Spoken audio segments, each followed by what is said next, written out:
The manila folder sat between us on his mahogany desk, my personnel file with the termination papers neatly paperclipped on top. I stared at my name printed in bold letters, trying to process what Mr. Sullivan had just told me. Budget cuts was the official reason, but we both knew my mistake with the Miller account had cost the company thousands. My hands trembled slightly as I reached for the pen he'd placed beside the documents. "Wait," he said suddenly, his voice softer than it had been moments before. I looked up to find him studying me, his expression unreadable in the late afternoon light filtering through the blinds. He slowly closed the folder, pushing it aside. "There might be another way we can handle this situation," he continued, leaning forward slightly. "A way for you to keep your position." Something in his tone made me hesitate, the pen still poised in my fingers. "What kind of arrangement did you have in mind?" I asked, my mouth suddenly dried up. I never thought it would happen to me. One minute I was organizing files for the Patterson case, and the next, I was sitting across from Mr. Harrison as he slid a termination notice across his polished mahogany desk. "I'm sorry, Emma," he said, though his steel blue eyes showed little emotion. "The firm is downsizing, and we have to make cuts." My heart pounded so loudly I was sure he could hear it. 3 years at Morrison & Wells law firm, countless late nights, weekends sacrificed, all ending with a single piece of paper. "But my performance reviews," I stammered, my voice barely audible. "Last month you said I was exceeding expectations." Mr. Harrison leaned back in his leather chair, loosening his Italian silk tie. At 42, he was at the height of his career, managing partner, the firm's most successful litigator, and now, the man ending my employment. "This isn't about performance," he replied, his voice dropping to a softer tone. "It's about numbers. The economy, client cutbacks, you understand." I didn't understand. My rent was due next week. My sister's medical bills had just arrived. My student loans weren't going to pay themselves. When is my last day?" I asked, fighting to keep my voice steady as I clutched the notice with trembling fingers. "Friday," he answered, standing up to signal the conversation was over. "HR will email you the details about your final paycheck." I rose on unsteady legs, my mind racing with calculations. 2 weeks severance wouldn't even cover next month's rent. As I turned to leave, his voice stopped me. "Emma, wait." I looked back, noticing how he studied me, differently than before. His gaze traveled slowly from my face down to my sensible heels and back up again. "There might be another option," he said, his tone shifting to something I couldn't quite identify. "Not something I'd normally suggest, but, you've always been exceptional." My pulse quickened. "Another option?" He glanced at his watch. "I have meetings all afternoon. Why don't you come back around 7? Everyone will be gone, and we can discuss alternatives." Something in his expression made my skin prickle with unease. But what choice did I have? "I'll be here," I said, clutching my termination notice as I walked out, past the glass offices where other associates worked obliviously, past Tanya's desk where she smirked as if she already knew, and finally to my own desk where I collapsed into my chair. The tears came then, silent but unrelenting. I couldn't lose this job. My sister depended on me. I had no savings, no backup plan. The legal job market was brutal. It had taken 8 months to land this position fresh out of college. As I wiped my eyes, a text from my landlord reminded me of the rent increase starting next month. I glanced back at Mr. Harrison's office, where he was now on the phone, gesturing emphatically, radiating the power and confidence that had made him legendary in legal circles. What alternative could he possibly offer? And why did the thought of finding out make my stomach twist with both hope and dread? 7 o'clock. I'd be there. What other choice did I have? Make sure to subscribe to my channel so I can continue bringing you more fascinating true stories like this one, and don't forget to watch this video till the end and like the video because this story is going to be incredibly interesting. Please hit the like button to show your support. 3 years ago, I'd walked into Morrison & Wells clutching my administrative assistant offer letter like a winning lottery ticket.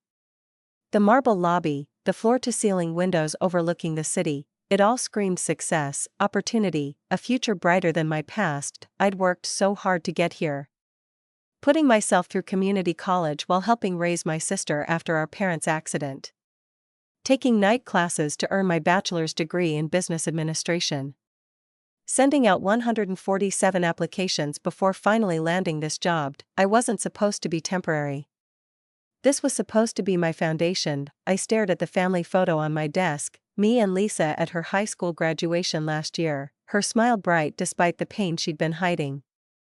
The chronic condition that insurance only partially covered. The treatments that ate through my savings like acid. "Hey, you okay?" Jen from Paralegal Services stopped by my desk, her expression concerned. "You look like you've seen a ghost." I couldn't tell her. Not yet. Jen had been my only real friend here, the only one who didn't treat administrative staff like furniture. "Just tired," I lied, forcing a smile. "Big weekend." She didn't look convinced but nodded anyway. "Harrison's on the warpath today. 3 associates got called in already." So I wasn't the only one. Somehow, that didn't make it better. As if summoned by his name, Mr. Harrison emerged from his office, striding purposefully toward the conference room. Every head turned to watch him. That was his effect on people. I'd always understood the attraction, objectively speaking. Tall, with salt and pepper hair that looked deliberate rather than aging. Always impeccably dressed in suits that cost more than my monthly rent. He moved like someone who had never questioned his right to occupy space. I'd seen how female clients responded to him, how junior associates competed for his attention. I'd kept our interactions strictly professional, even when I occasionally caught him watching me with that unreadable expression. There had been rumors, of course. His administrative assistant before me had suddenly transferred to the Boston office. His former paralegal had quit without notice last year. But law firms ran on rumors like cars ran on gas, constant and necessary. "Emma," Mr. Harrison called as he passed, not breaking stride. "The Donovan brief's on my desk by 5. "Yes, sir," I responded automatically, the familiar rhythm of our professional dynamic temporarily overriding the morning's devastation. I watched him disappear into the conference room, remembering how he'd praised my work just last month during my review. "Exceptional attention to detail," he'd said. "The firm is lucky to have you." And now I was fired. "Unless, what's with you and Harrison?" Tanya asked, suddenly appearing beside my desk, her voice pitched to carry just far enough. As senior administrative assistant, she'd made it clear from day one that she considered me beneath her. "Nothing," I said quickly. Too quickly, her perfectly sculpted eyebrow arched. Interesting. "Because I heard your name on the cut list this morning." My blood went cold. "What cut list?" She smiled, all teeth and no warmth. "Budget cuts. They're letting go of all the unnecessary staff." As she sauntered away, I felt the walls closing in. My tiny apartment with its ridiculous rent, chosen because it was walking distance to the office. The medical bills piling up on my kitchen counter. Lisa's college applications for next fall. I'd always prided myself on never taking shortcuts, on earning everything through hard work and determination, but now, with everything crumbling around me, I couldn't help wondering what alternative Mr. Harrison might offer, and whether I could afford to refuse it. Morrison and Wells operated like a well-oiled machine, where everyone knew their place in the hierarchy. Partners at the top, then associates, paralegals, and finally administrative staff like me. The invisible hands that kept everything running. The morning dragged on, each minute an eternity as I tried to focus on the Donovan briefs. Across the floor, associates huddled in whispered conversations, glancing nervously toward the conference room where the partners had been meeting for hours. "Third round of cuts this quarter," whispered Jen when she stopped by to drop off some files. "They're saying it's the economy, but rumor has it Harrison lost the Brightman account last month, a $2 million hit to the firm." I nodded, barely processing her words as I sorted documents mechanically. Everyone was talking about job security, but for me, that ship had already sailed. "Did you hear about Marcus in tax law?" Jen continued, leaning closer. "Fired yesterday. No warning. That's terrible, I murmured, thinking about my own situation. The weird thing is, Jen lowered her voice further, Rebecca from accounting swears she saw him having dinner with Harrison at Elway's last week. Very friendly, apparently. Then suddenly, gone. My heart skipped a beat. Maybe he got a better offer somewhere else? Jen shook her head. Without giving notice? Nobody does that in this field unless something weird happened. Before she could continue, Tanya approached, her heels clicking aggressively against the marble floor. Some of us have actual work to do, she said pointedly to Jen. Then, turning to me, Harrison wants those briefs now, not at 5. As Jen walked away, Tanya lingered. You know, Emma, it's interesting how Harrison always seems to find special projects for you. I just do my job, I replied, keeping my voice neutral. She laughed softly. Sure you do. We all noticed how he requested you specifically for the Chicago conference last month instead of me. 3 years seniority means nothing, apparently. I felt my cheeks warm. The Chicago trip was strictly professional. Of course it was, she said with a smirk. Just like it was for Melissa before she suddenly transferred. And Diana before she quit. My stomach tightened. I'd heard the whispers about both women but had dismissed them as office gossip. I have to deliver these, I said, gathering the Donovan briefs and standing up. As I approached Harrison's office, I caught snippets of conversation from 2 associates near the break room. Another pretty administrative assistant in trouble. Wonder what she'll have to do to keep her job. I froze, wondering if they were talking about me, but they fell silent as they noticed me passing. Mr. Harrison was on the phone when I entered, his back to the door as he gazed out at the city skyline. I placed the briefs on his desk and turned to leave. Emma, he called, ending his call. Close the door. I hesitated before complying, acutely aware of the glass walls and curious eyes beyond them. Have you thought about our discussion this evening? He asked, swiveling to face me. I'll be there, I confirmed, my voice steadier than I felt. He smiled, satisfied. Good. I think you'll find I can be very accommodating when it comes to valued employees. The emphasis he placed on valued sent a shiver down my spine. As I walked back to my desk, I felt Tanya's eyes following me, calculating and cold. Near the elevator, a young associate was clearing out her desk, security escort waiting patiently beside her. Another casualty of the cuts. I sat down, opened my laptop, and began researching job openings at other firms. There were almost none, and those that existed had hundreds of applicants already. 7 o'clock couldn't come fast enough, or perhaps I was dreading it more than I cared to admit. The office transformed as the workday ended. Lights dimmed in empty cubicles, the constant hum of phones and conversation faded to silence. By 6:45, I was alone, sitting at my desk, watching the minute hand tick closer to 7. I'd reapplied my makeup, a nervous habit more than vanity. My phone buzzed with a text from Lisa. When will you be home? Made dinner.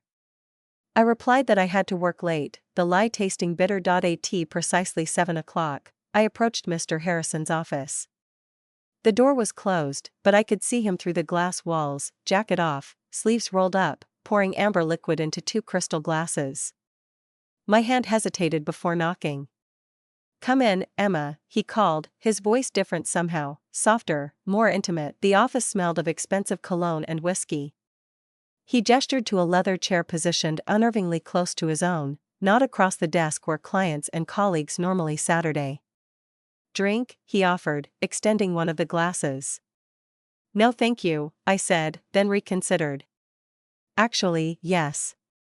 My fingers brushed his as I took the glass, and he held the contact a moment longer than necessary. You've been with us 3 years now, he began, settling into his chair, close enough that our knees nearly touched. You've been an exceptional employee. Then why am I being fired? I asked, emboldened by both desperation and the burn of whiskey. He smiled, a predatory curve of lips. Business is complicated, Emma. Sometimes decisions aren't personal. It feels personal when I can't pay my rent. His eyes flickered with something. Approval? Direct. I've always liked that about you.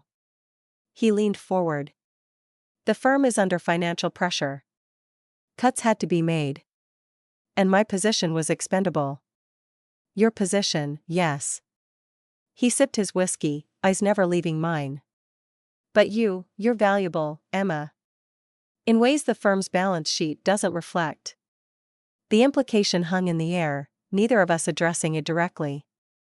What exactly is this alternative you mentioned? I asked, heart pounding. He stood, walking to the window overlooking the city lights. I have certain needs that aren't being met in my current situation. He turned, eyes traveling down my body. My wife and I have an understanding. We maintain appearances, but otherwise lead separate lives. I sat frozen, glass clutched in my hand. I can create a special assistant position, he continued. Better salary, flexible hours. You'd report directly to me. Help me with personal matters as well as professional ones. Personal matters, I repeated, the words hollow. He moved behind my chair, hands resting lightly on my shoulders. I fought the urge to shrug them off. You're a beautiful woman, Emma. Smart. Discreet. His thumbs pressed gently into the tension of my upper back. I can make your financial problems disappear. I stood abruptly, putting distance between us. You're proposing an affair in exchange for keeping my job. He didn't deny it. I'm proposing a mutually beneficial arrangement between adults. What if I say no? His expression hardened slightly. Then Friday remains your last day. I thought of Lisa's medical bills, the rent increase, my dwindling bank account. I need time to think, I managed. He nodded, returning to his desk. Take tonight. But remember, his voice dropped, opportunity seldom knocks twice. As I turned to leave, he added, Emma? This conversation never happened. I walked out on legs that threatened to buckle, the weight of his proposition pressing down on me with each step toward the elevator. And the reflective doors. I barely recognized my own expression, fear, shame, and something else I didn't want to name, consideration. I barely slept that night. My small apartment, usually a sanctuary, felt like a prison of impossible choices. Lisa had been asleep when I got home, her medication bottles lined up on the bathroom counter, tangible reminders of what was at stake. I sat on my balcony until 3 a.m., the city lights blurring through unshed tears. What kind of person would even consider Mr. Harrison's offer? The answer terrified me, someone desperate. Morning came too quickly. Lisa noticed my exhaustion over breakfast. You're working too hard, she said, concern in her young eyes. At only 19, she'd already endured more than most, our parents' death, her chronic illness, the instability of depending on me. Just a busy period at work, I lied, hating myself for it. She left for her community college classes. I opened my laptop. My bank account balance stared back at me, $427.83. Not enough for rent, let alone Lisa's next treatment. I pulled up job listings again, applying to anything remotely suitable. Administrative assistant, receptionist, customer service, anything that might pay the bills. But I knew the reality, finding a new job could take months, and I had days. The memory of Mr. Harrison's hands on my shoulders sent a shiver down my spine. There had been a gentleness there, despite everything, a hint that perhaps this arrangement wouldn't be entirely unpleasant. The thought made me sick with confusion. I'd always defined myself by my integrity. I was the responsible one, the one who did things right. But what was right now? Letting Lisa suffer? Losing our apartment? My phone pinged with a text from Jen, heard about your position. I'm so sorry. Drinks tonight? I couldn't tell her the truth. What would she think of me if she knew I was even considering Harrison's proposition? I made an excuse about job hunting. Later, I found myself Googling workplace sexual harassment, then consensual workplace relationships. The distinction seemed important somehow, a way to justify what I was contemplating. If I said yes voluntarily, was it still exploitation? But there was nothing voluntary about economic desperation. I thought back to the rumors about Harrison's previous assistants. Had they faced the same choice? Had they said yes out of the same desperation? I opened a spreadsheet, approaching this like any other problem. Column A, reasons to accept. Column B, reasons to refuse. The logical part of my brain tried to quantify the unquantifiable: dignity, self-respect, morality weighed against financial security, Lisa's health, survival. By afternoon, I was no closer to a decision. I dressed carefully for work: conservative black pants, high-necked blouse, minimal makeup.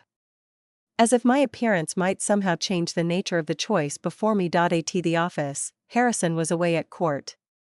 A small reprieve. I worked methodically, transferring files to colleagues, documenting procedures, preparing for my departure as if it were a foregone conclusion. But when my phone lit up with a text from an unknown number: dinner tonight. 8 p.m., car will pick you up. My heart raced with something beyond feared. I stared at those words, my finger hovering over the reply button. One dinner. Just to discuss. Nothing decided yet. I'll be ready at 8, I typed, then sent before I could change my mind. It was just dinner, I told myself. I could still say no. I could still walk away, but deep down, I knew I was already starting down a path I had never imagined for myself. The car arrived precisely at 8, a sleek black Audi with tinted windows. The driver didn't speak as we wound through the city, away from familiar neighborhoods, finally stopping at Lavalier, an exclusive French restaurant I'd only read about. Mr. Harrison, call me James, please, we're not in the office, was waiting in a private dining room at the back.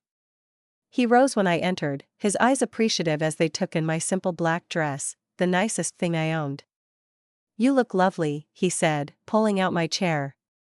The room was intimate, candlelit, a single red rose in a crystal vase between us. This isn't what I expected, I admitted as a waiter poured champagne. What did you expect? He asked, his expression amused. Something less romantic, he suggested. Public, I finished. He laughed, a warm sound I'd rarely heard at the office. No one knows us here. And the staff values discretion above all.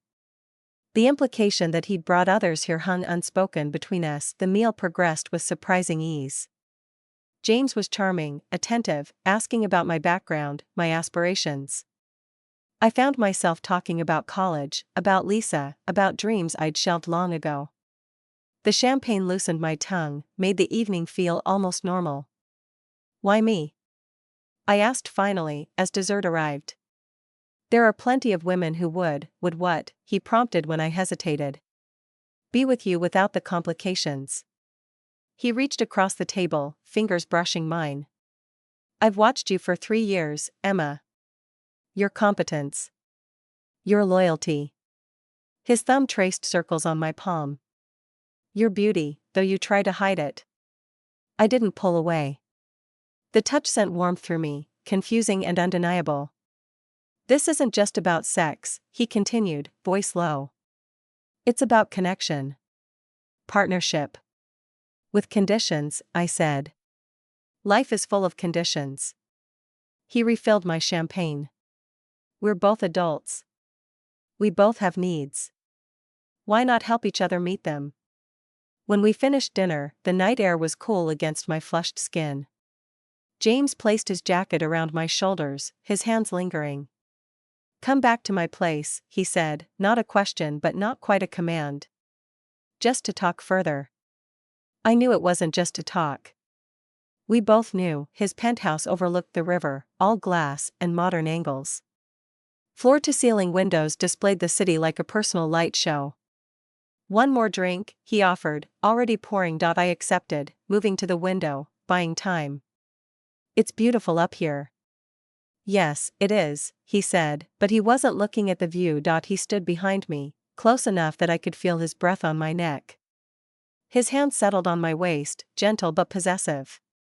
We haven't discussed terms, I said, my voice steadier than I felt. Terms, he repeated, turning me to face him. Your job, of course. A raise, let's say 30%. Flexible hours for your sister's appointments. It was more than I'd hoped for, enough to solve all my immediate problems. And in return? I asked, though I knew. Instead of answering, he kissed me. Not forceful, but certain. His lips were soft, his cologne enveloping me in warmth and spice. Despite everything, my reservations, my fears, my body responded. When we separated, my decision was made, though I hadn't spoken it aloud. We both knew I wouldn't leave. Not tonight. Are you sure? He asked, the question seemingly genuine. No, I wasn't sure. But I was sure about needing my job, about Lisa's medical bills, about the emptiness of my bank account. Yes, I whispered, the word sealing a contract more binding than any legal document. Yes, he led me toward the bedroom. I told myself this was a choice. My choice. The only choice I had. Monday morning felt surreal. I stepped off the elevator, heart pounding as I faced the office I'd thought I'd never see again.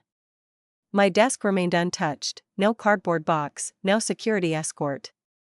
Instead, an email waited in my inbox, position reclassified, executive assistant to James Harrison, managing partner. I'd gotten what I wanted. My job. Security. A substantial raise, the cost was yet to be determined. I heard you survived the cuts, Jen whispered, stopping by my desk with wide eyes. How'd you manage that? I kept my expression neutral. Mr. Harrison created a new position for me. Executive assistant. Her eyebrows shot up. Impressive. You must have really impressed him. The double meaning hung unspoken between us. Had she guessed? Did she know? Just lucky, I guess, I replied, turning back to my computer. At 10:15, my phone buzzed with a text, lunch in my office. 12:30 simple. Direct. Not a request. Our new routine established itself with shocking efficiency. At the office, we maintained perfect professionalism, no lingering glances, no unnecessary touches. I was simply the competent assistant to a demanding boss, but there were new rules beneath the surface. Wednesday evenings at his penthouse. Text messages after hours. Weekend working lunches when his wife visited her sister in Portland. The boundaries between my professional and personal life dissolved until I could no longer tell where one ended and the other began. You've been working late a lot, Lisa commented one evening when I finally made it home. Is everything okay? Just busy, I said, the lie coming easier now. The promotion means more responsibility. She smiled, excited for me.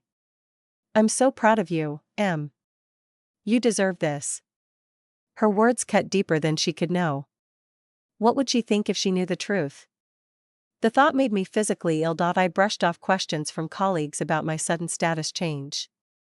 Tanya watched me with unveiled suspicion, but I avoided her whenever possible. My new position technically outranked hers now, another unexpected consequence. Sometimes, in quiet moments, I examined my feelings about James.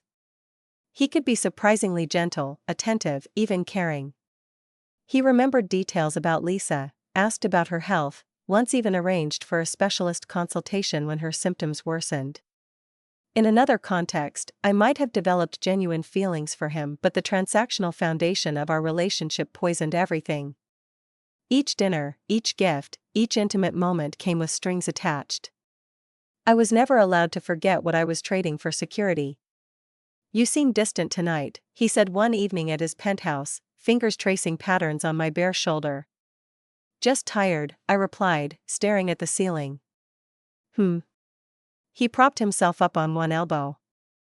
I was thinking we could go away this weekend. I have a cabin in Aspen. I can't. Lisa has appointments on Saturday.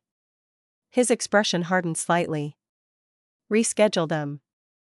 They're medical appointments, James. They're not flexible. He sighed, impatient. I've been very accommodating about your sister, Emma. I need you to be accommodating too. The reminder was clear, this was a transaction, not a relationship. My compliance was expected. Required later, as I drove home, I caught myself calculating how much I'd saved since our arrangement began. How many more months until I had enough cushion to escape? How long could I continue living this double life? The woman in the mirror looked like me but felt like a stranger, someone who made compromises I'd never imagined possible. Someone who was learning to normalize the abnormal, to accept the unacceptable, someone I wasn't sure I could ever forgive. 8 weeks into our arrangement, the boundaries James had initially respected began to shift. Small changes at first, almost imperceptible, a possessive hand at the small of my back as we walked through the office, lingering too long to be professional. A kiss on my cheek when colleagues were just out of sight. Private jokes during meetings that made others exchange glances. He was growing careless, and it terrified me. "You need to be more careful," I whispered one afternoon when he closed his office door and pulled me against him. "People will notice." "Let them," he murmured against my neck. "I'm not ashamed of this." "Easy for you to say," I pushed him gently away.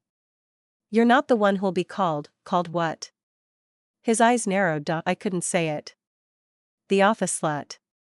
The boss's whore. The woman who slept her way into a promotion." "Nothing," I said. "I just think discretion is better." He relented, but I could sense his frustration. The power dynamic was shifting. He wanted acknowledgement, recognition of his claim on me. The secrecy that had protected me was becoming a source of contention. That weekend, he insisted I accompany him to a client dinner. As my assistant, he clarified, though his expression suggested otherwise, the evening was excruciating, watching him perform as the charming professional while his hand rested on my thigh beneath the table. The clients were oblivious, but the waiter gave us knowing looks that burned my cheeks with shame. After, in his car, he was different, more demanding, less gentle. "I'm tired of sneaking around," he said, his voice hard as he gripped my wrist. "You're mine now. I want people to know it." "That wasn't our agreement," I replied, my voice shakier than I intended. "Agreements evolve," he said simply. The next morning, a bouquet of roses arrived at my desk, ostentatious, impossible to hide. The card read simply, "Thinking of you." J. Tanya noticed immediately. "Secret admirer?" she asked, her tone suggesting she already knew the answer. "Just a thank you from a client," I lied. Her smile was venomous. "Interesting. I've worked here 7 years and never got flowers from a client." As she walked away, I noticed others watching, whispering. The roses became a beacon, drawing attention I couldn't afford. I texted James, "Please don't send flowers to the office again." His reply was immediate, "Don't tell me what to do." That night, I stayed late to finish some filing. The office was nearly empty when I heard footsteps approaching. James appeared, loosening his tie.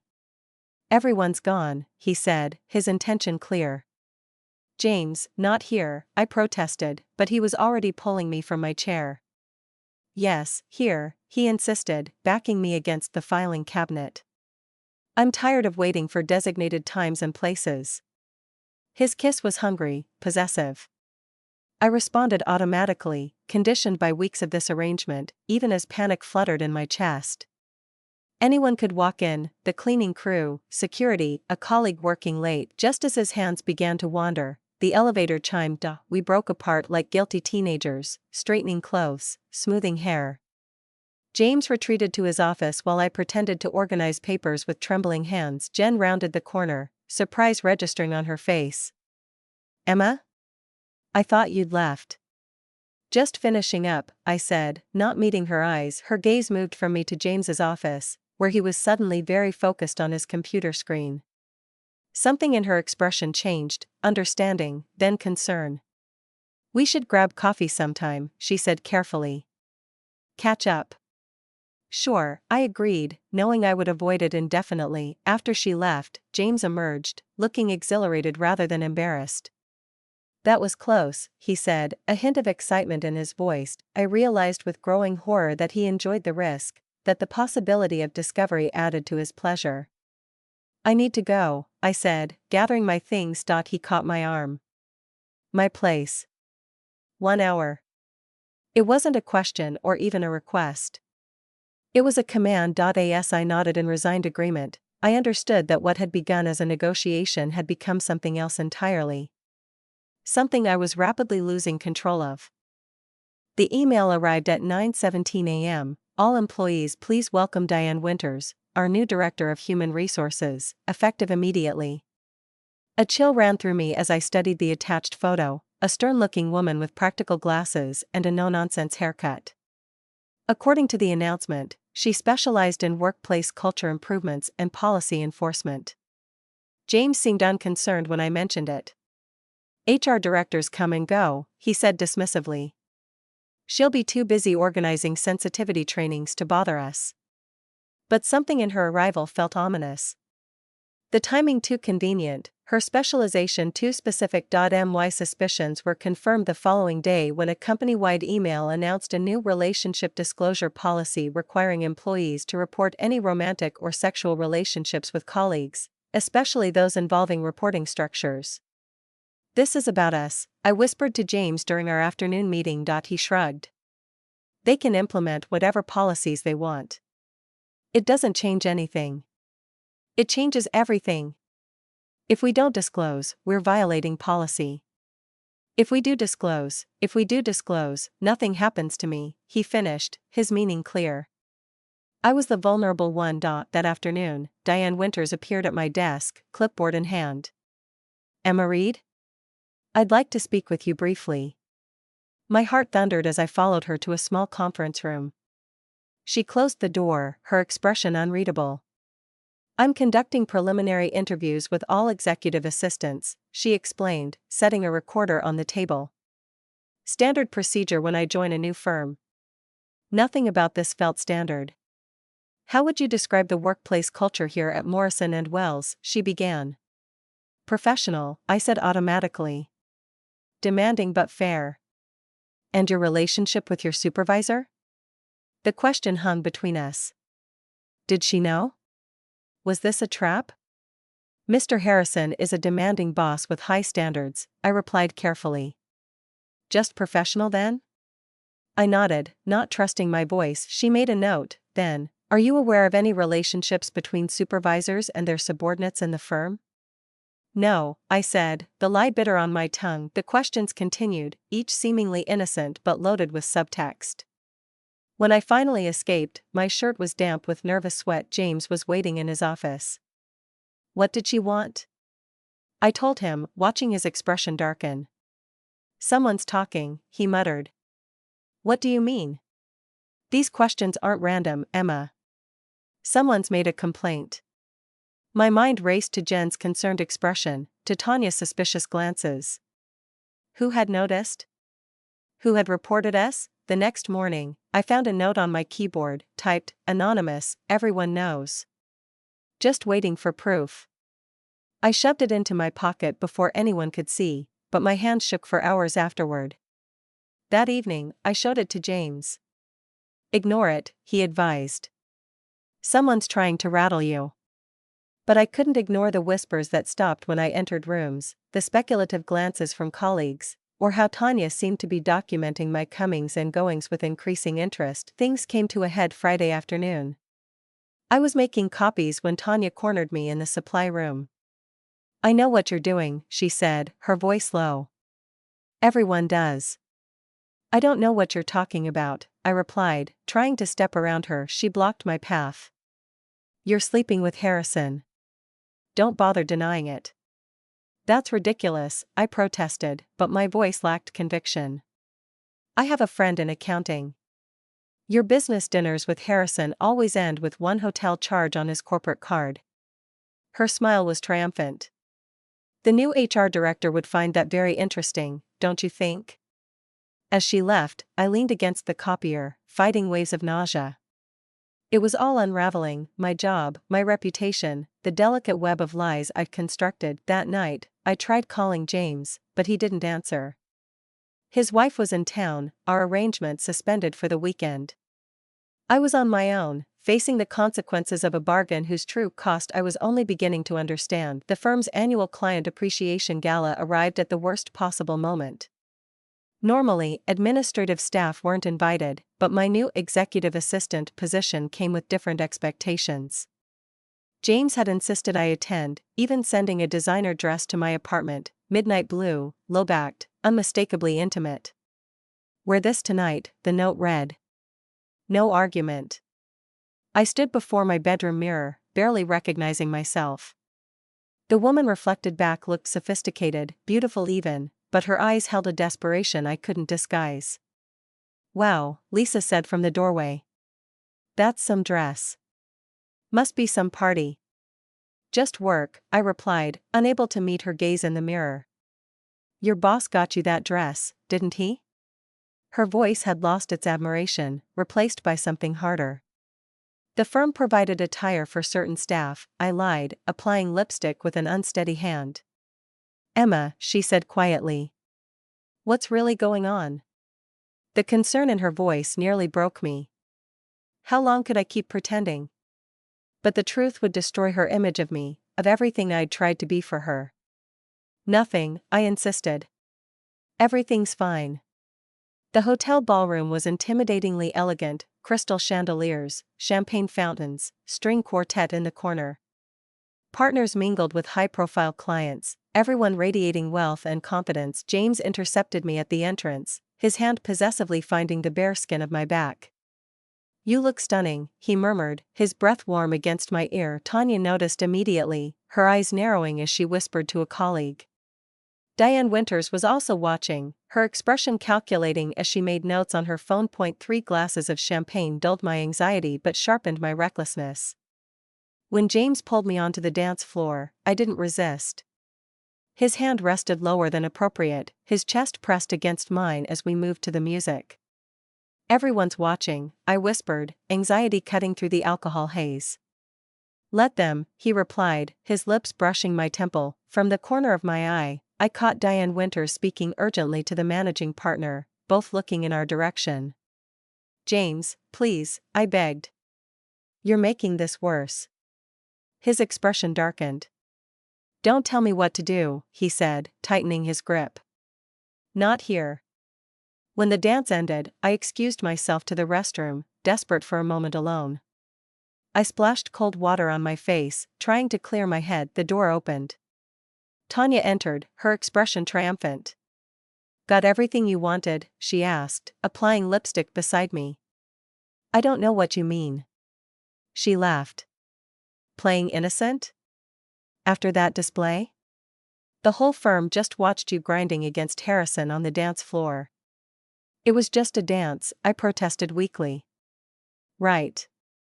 Just like it was just a coincidence you kept your job when everyone else was fired." She checked her reflection one last time. "Hope it was worth it." The managing partner looks furious. After she left, I slumped against the wall, nausea rising. She was right, I'd crossed a line tonight, allowing James to flaunt our relationship publicly. When I finally emerged, James was waiting, his expression unreadable. "Let's get out of here," he said, taking my elbow. "Now? What about your clients?" "They can wait." "I want you. Now." The possessiveness in his voice should have repulsed me. Instead, I followed him, past watching eyes and whispered comments, toward the elevators leading to the hotel rooms upstairs. In that moment, stumbling slightly from champagne and surrender, I realized I had lost the last remnants of my self-respect. Whatever happened next, whatever consequences came, I had earned them. The elevator doors closed on us, shutting out the judging eyes but not the truth they had witnessed. The hotel room was silent except for the distant city sounds filtering through the window. James sat on the edge of the bed, his bow tie undone, watching as I stood motionless by the door. "What's wrong?" he asked finally. "Everything," I wanted to say. The way we began. The way I'd compromised myself. The lies I told my sister, my friends, myself. Instead, I asked, "Why me, James?" "Really?" He sighed, running a hand through his hair. For the first time, he looked vulnerable, almost uncertain. "Sit with me," he said, patting the space beside him. I hesitated before complying, keeping distance between us. "You want the truth?" he asked, his voice softer than I'd ever heard it. "I've been watching you for 3 years. Not just because you're beautiful, though you are, but because you're different." "Different how?" "You care. About the work, about doing things right. Most people are just going through motions, but you put your whole self into everything." He looked at his hands. "Even this arrangement. You've never been halfway." His words pierced something inside me. Despite everything, there was truth there I couldn't deny. The firm's in trouble, he continued. Worse than anyone knows. I've been carrying impossible weight for months. What do you mean? We're hemorrhaging clients. The partners are panicking, making mistakes.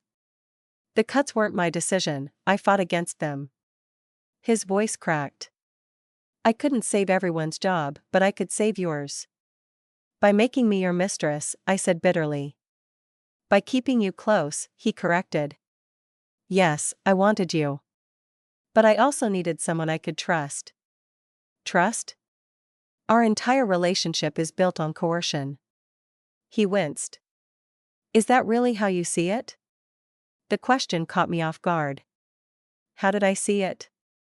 The lines had blurred so thoroughly I no longer knew where transaction ended and genuine feeling began. I don't know anymore, I admitted. He moved closer, taking my hand. These past weeks haven't been just physical for me, Emma. I care about you.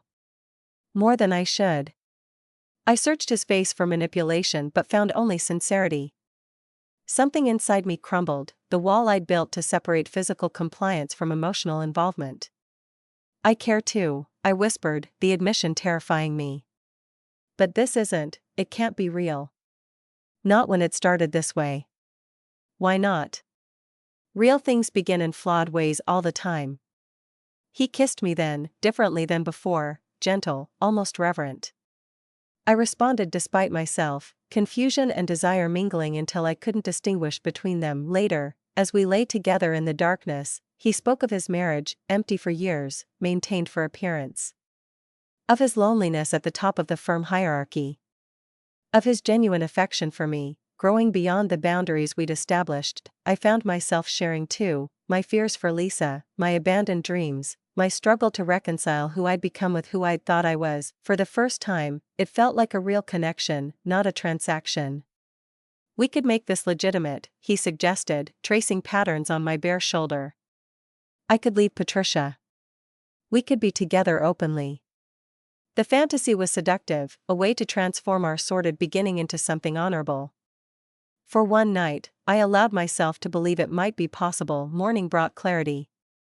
As I dressed, reality reasserted itself. No matter how genuine his feelings might be, the foundation remained corrupt. The power imbalance couldn't be erased by declarations of affection. What are you thinking? He asked, watching me from the bed. That feelings don't change facts, I said quietly. No matter what we feel now, this began with coercion. I can never forget that. His expression hardened slightly. So one mistake defines everything? People can't change? Situations can't evolve? I didn't have an answer. Only the certainty that this moment of emotional connection, however genuine, couldn't erase the fundamental brokenness of our beginning. Monday morning arrived with the inevitability of a tsunami after the warning sirens. The office felt charged, conversation stopping when I passed, eyes following my movements.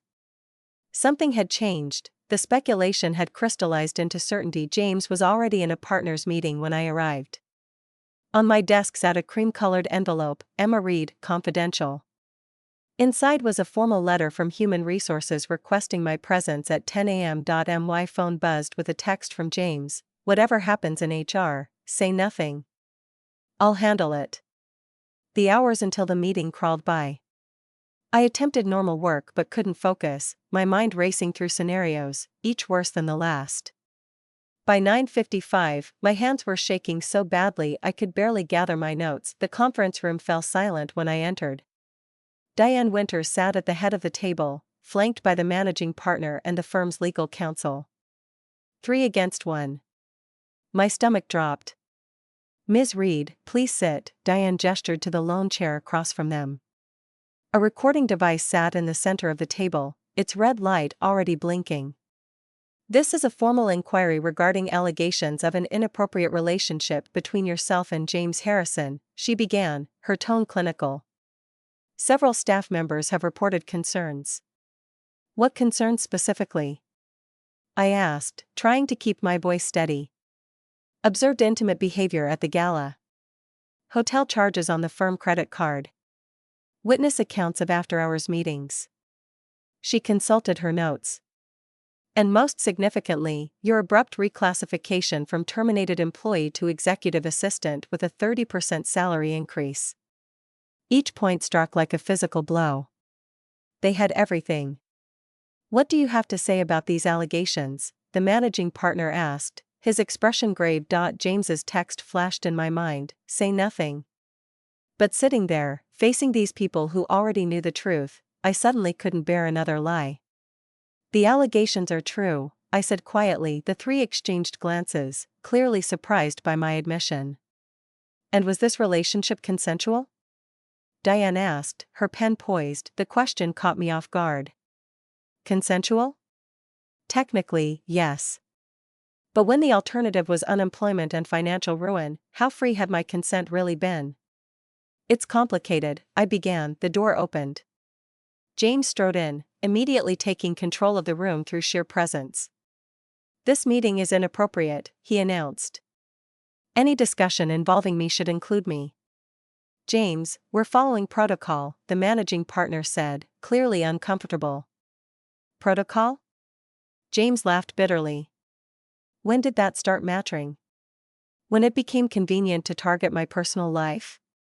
Your personal life becomes firm business when it involves coercing a subordinate, Diane replied calmly. James's face darkened. There was no coercion. Emma and I are in a consensual relationship. A relationship that began immediately after her position was terminated, Diane noted. A termination you orchestrated, according to the documents I've reviewed. The revelation hit me like physical blow. He had orchestrated my firing? Created the very vulnerability he then exploited? Emma, James turned to me, his expression softening. Tell them the truth. Tell them how we feel about each other. I stared at him, seeing clearly for the first time. The manipulation had been absolute from the beginning, not just the proposition, but the circumstances that made it necessary. The truth, I repeated slowly. The truth is that Mr. Harrison informed me I was being terminated, then offered to save my job in exchange for a sexual relationship. James's face contorted with shock and betrayal. That's not what happened. You're twisting everything.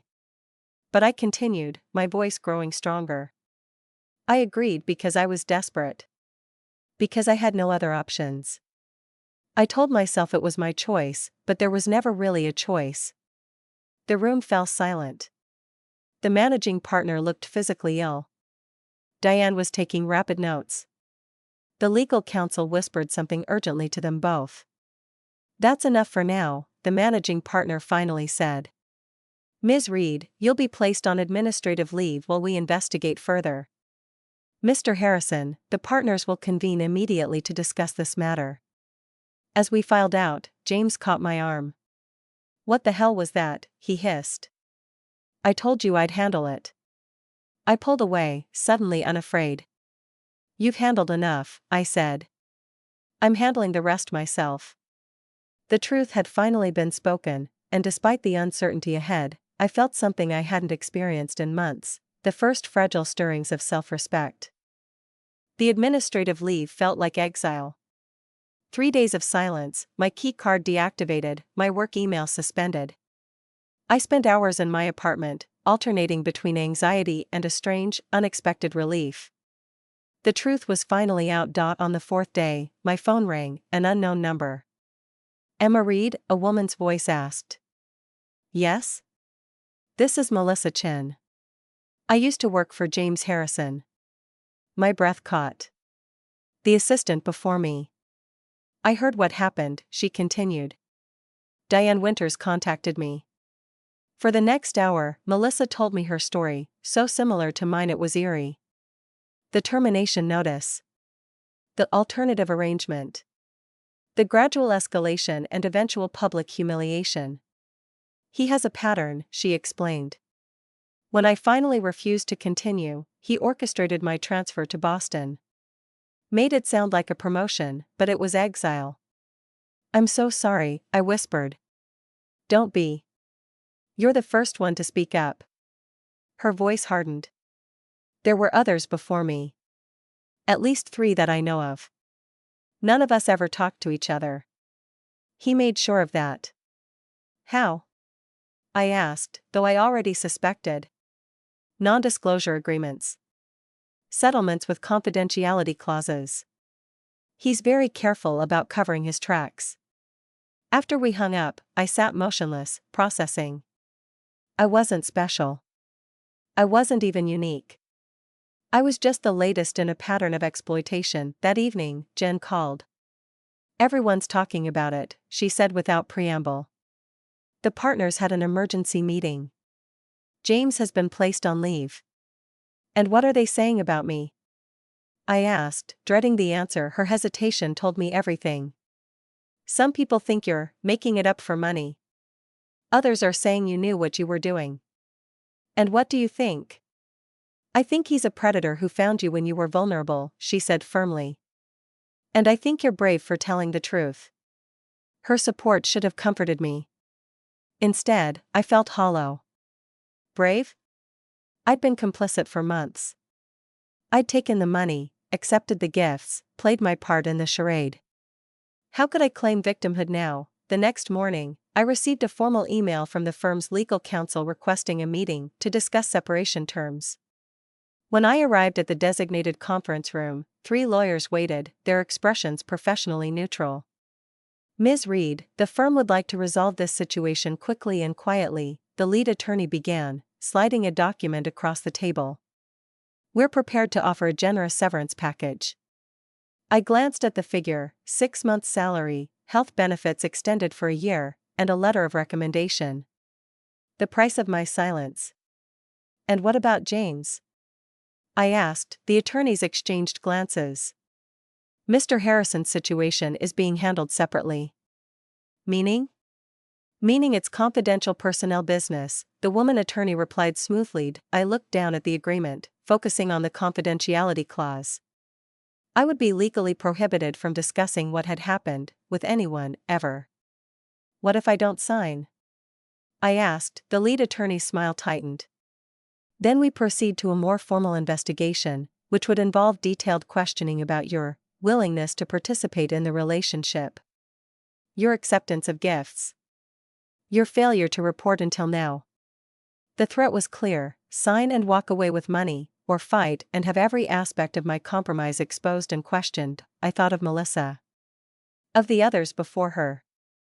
Of how this pattern would continue if no one ever stood up. I need time to consider, I said, standing up. We'll need your answer by tomorrow, the attorney replied. As I left, my phone buzzed with a text from James: sign the agreement. Take the money. Don't throw your life away over pride. I blocked his number without replying. I didn't sleep that night. I paced my apartment, weighing options, calculating costs. Around 3 a.m., I opened my laptop and started writing everything from the beginning. The termination notice. The proposition. Every uncomfortable detail of our arrangement. The discovery of the others before me. When morning came, I had a 10-page document and clarity I hadn't felt in months. First, I called Melissa. Would you be willing to go on record with your story? If others did too? Her hesitation was brief. Yes. It's time. Next was Diana, the assistant before Melissa, whom I'd tracked down through social media. Then Catherine, who had worked for James 5 years earlier. Each conversation followed the same pattern: initial reluctance, then relief at breaking silence. By noon, I had 4 signed statements describing nearly identical experiences spanning 7 years. I forwarded everything to Diane Winters with a simple note: I'm not signing the agreement. This is bigger than me. Her response came within an hour. I suspected as much. Come to my office at 3 p.m. Bring your lawyer if you have one. I didn't have a lawyer, couldn't afford one. But Jen's brother was in law school and had helped me understand my options. I arrived at the firm alone but prepared, carrying copies of all 4 statements. To my surprise, Diane wasn't alone. The managing partner and 2 senior partners sat grim-faced around the conference table. Ms. Reed, the managing partner, began, his tone noticeably different from our last meeting. Ms. Winters has shared some concerning information with us. My statement is accurate, I said firmly. As are those of the other women. Yes, we believe you, he replied, shocking me. The pattern is too consistent to ignore. Diane slid a new document across the table. This is a different kind of agreement. We want to resolve this properly. The terms were unexpected: full severance for 1 year, health benefits, job placement assistance, and most surprisingly, no confidentiality requirement. Why the change? I asked suspiciously. Because covering this up would make us complicit, said one of the senior partners, a woman I'd rarely spoken with. And because it's the right thing to do. And James? I asked. Terminated, the managing partner said firmly. Effective immediately. The partnership agreement has a moral conduct clause. We're enforcing it. Relief washed over me, followed quickly by caution. I'm not sure I want to sign anything yet. Diane nodded. Take your time. Review it with counsel. She hesitated. And, thank you. For having the courage to come forward. As I left the building, a weight lifted from my shoulders. For the first time in months, I had acted in accordance with my values, regardless of the cost. Outside, spring sunshine warmed my face. My phone buzzed with a text from Lisa, just heard from the doctor. Treatment's working. When are you coming home? I looked back at the gleaming office tower, a place that had come to represent my compromise, my shame, but now, unexpectedly, my redemption. On my way, I texted back. And I have a lot to tell you. 6 months passed. Autumn leaves drifted past my window as I packed my lunch for work. Lisa called from her bedroom, "Don't forget I have study group tonight." Got it, I replied, smiling at the normalcy of our exchange. The settlement with Morrison and Wells had provided financial stability while I figured out my next steps. After much soul-searching, I'd decided to return to school, finishing the business degree I'd abandoned years ago to support Lisa. The part-time position at a local nonprofit wasn't glamorous, but it aligned with my values and provided flexibility for classes. My phone buzzed with a news alert. James Harrison joins Clayton and Burke as senior partner. The accompanying photo showed him smiling confidently outside his new firm. I wasn't surprised. Men like James rarely faced lasting consequences. The settlement had included no public admission of wrongdoing, allowing him to present his departure as a career move rather than a termination. Sometimes the system protected even those who abused it, but things had changed at Morrison and Wells. Diane had implemented a zero-tolerance harassment policy and mandatory reporting procedures. 2 women had been promoted to partner. Small steps, perhaps, but meaningful ones. I finished my coffee, thinking about how much had changed within me. The shame had faded, replaced by a complicated mixture of regret and acceptance. I had made choices under duress, compromised in ways I never thought I would. But I had also found my voice, my boundaries, my power. The doorbell rang. Jen, picking me up for our weekly coffee before class. Did you see the news? She asked as we drove. About James? Yes. Does it bother you? I considered the question. Not as much as I thought it would. He's not my problem anymore. She nodded approvingly. You know what today is, right? I hadn't realized until she mentioned it, exactly 1 year since that day in Harrison's office, when he'd slid the termination notice across his desk and changed the course of my life. A lot can change in a year, I murmured. Including you, Jen pointed out. You're different now. Stronger. She was right. The woman who had accepted James's proposition out of desperation felt like a stranger now. Someone I understood but no longer was. As we parked near the coffee shop, my phone rang with an unfamiliar number. Is this Emma Reed? A woman's voice asked. Yes. My name is Andrea. I work at Clayton and Burke. James Harrison just joined our firm, and... Her voice faltered. I found your name in some articles. I think the same thing might be happening to me. I closed my eyes, emotions washing over me, sadness that another woman faced what I had, determination that she wouldn't face it alone. "I'm so sorry, Andrea," I said gently. "But you did the right thing by calling. Let me help you." After arranging to meet her later, I joined Jen inside. She raised an eyebrow at my expression. "Everything okay?" I nodded slowly. "It will be. There's still work to do." The journey hadn't been linear, from victim to survivor to advocate. The lines blurred, the transitions messy. I would never be the same person I was before James Harrison. But perhaps I was becoming someone better, someone who understood her worth wasn't determined by circumstances or by others' treatment, but by her own choices, her own voice, her own truth. As I sipped my coffee, watching autumn leaves swirl outside, I felt something unexpected: gratitude. Not for what had happened, but for what had emerged from it, a version of myself I could respect, regardless of the past. The path forward wasn't perfect or certain, but it was mine. And that, finally, was enough.